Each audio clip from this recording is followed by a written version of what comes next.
आज हम करेंगे क्लास 10th का वास्तविक संख्या का टाइप 6। क्वेश्चन है, जांचें कि क्या किसी प्राकृतिक संख्या n के लिए 4 पावर n के अंत में शून्य आ सकता है। चलिए बनाते हैं। सबसे पहले हल लिख लेंगे, हल लिख के प्रश्न बता देंगे। 4 पावर n, ठीक है।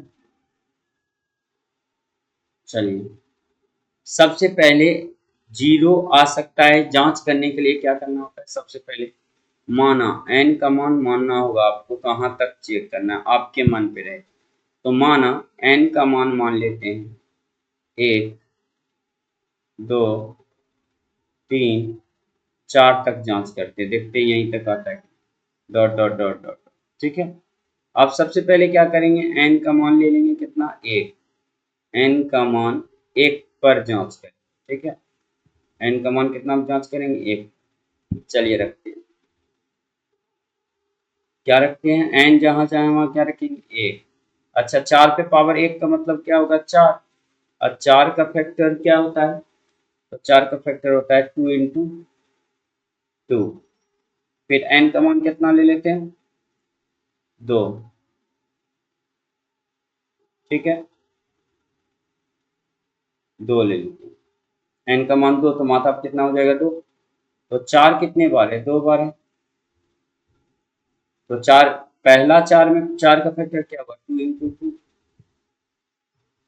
फिर दूसरा 4 का क्या हो जाएगा, 2 इंटू 2। ऐसे करके जांच करना है, जितना 4 बार n का मान कितना बार।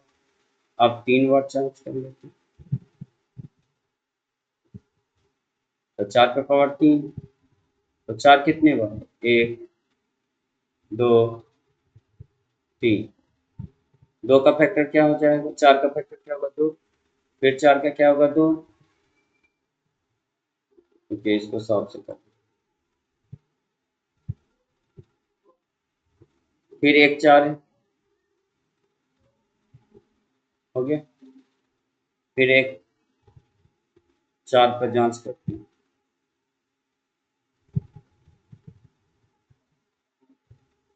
4 into 4 into 4 into 4।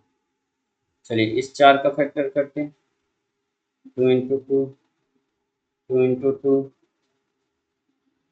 2 into 2, 2 into, ठीक है, कर लिए। जितना फैक्टर किया अभी किसी के अंत में शून्य आया नहीं आया। लास्ट में लिखेंगे अतः, अतः 4 पे पावर n के के अंत में शून्य नहीं आ सकता सकता है क्योंकि क्योंकि शून्य आने आने के लिए के लिए के लिए गुणनखंड के लिए, अच्छे से लिखते, ओके, ये अच्छे से लिख देते, के लिए आने के लिए 5 का 5 का होना 5 का होना अनिवार्य है।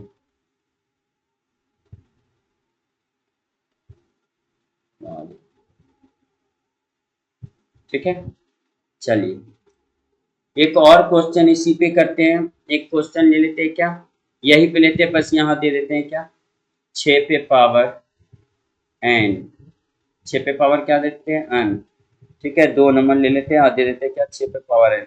और उसको भी जांच करना है कि अंत में क्या शून्य आ सकता है, जांच करते हैं। सबसे पहले क्या करेंगे, हल लिखेंगे, 6 पे पावर n लेंगे, ठीक है। अब बनाना चालू करेंगे। सबसे पहले क्या करेंगे, माना n का मान कुछ मानना होगा, मान लेते हैं 1 2 3 4 dot dot dot dot dot, ठीक है। अब क्या करते हैं, बारी बारी से मान रखते हैं। n का मान सबसे पहले 1 पे जांच करते हैं, तो जांच करते हैं कितना, 6 पे पावर 1 ले लेते हैं। तो 6 पे पावर 1 का मतलब 6, और 6 का फैक्टर क्या हो जाएगा, 2 इंटू 3। फिर n का मान कितना ले लेते हैं, 2। फिर 6 पे पावर कितना लेते हैं, 2। फिर 6 इंटू 6, फिर 6 का फैक्टर कितना होता है, 2 इंटू 3। फिर एक 6, 2 इंटू 3, ठीक है। अब n का मान क्या ले लेते हैं, 3 ले लेते हैं। फिर क्या होगा, 6 पे पावर 3, तो 6 इंटू 6 इंटू 6, तो 6 का फैक्टर कितना होगा, 2 तिया 6, 2 तिया 6, 2 तिया 6। फिर n का मान कितना ले लेते हैं, लास्ट 4 तक जांच करना। आपका मन जहाँ तक जांच कर सकते, पर शून्य नहीं होगा। तो 6 इंटू 6 इंटू 6 इंटू 6 इंटू, ठीक है। तो 2 इंटू 3, 2 इंटू 3, 2 इंटू 3, 1 2 3, एक और 2 इंटू 3, ठीक है। आया शून्य, नहीं आया तो लास्ट में लिखेंगे अतः, अतः 6 पे पावर n के अंत में, के अंत में शून्य शून्य नहीं आ सकता, सकता है, क्योंकि क्योंकि शून्य आने आने के लिए, शून्य आने के लिए गुणनखंड में, अभाज्य गुणनखंड में, अभाज्य गुणनखंड में 5 का होना जरूरी है।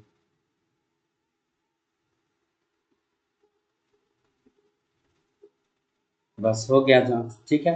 अगर 5 आ गया, अगर 5 किसी 6 के फैक्टर में, अभाज्य गुणनखंड में अगर 5 आ गया तो शून्य होगा। उसी तरह अगर 4 पे पावर n के फैक्टर में अगर 5 आ गया तो शून्य होगा। अगर जब तक नहीं 5 आएगा तब तक शून्य नहीं हो सकता। और यही टाइप आपका कंप्लीट हो गया। अगले वीडियो में अगले टाइप के साथ आएंगे। आज के लिए इतना ही।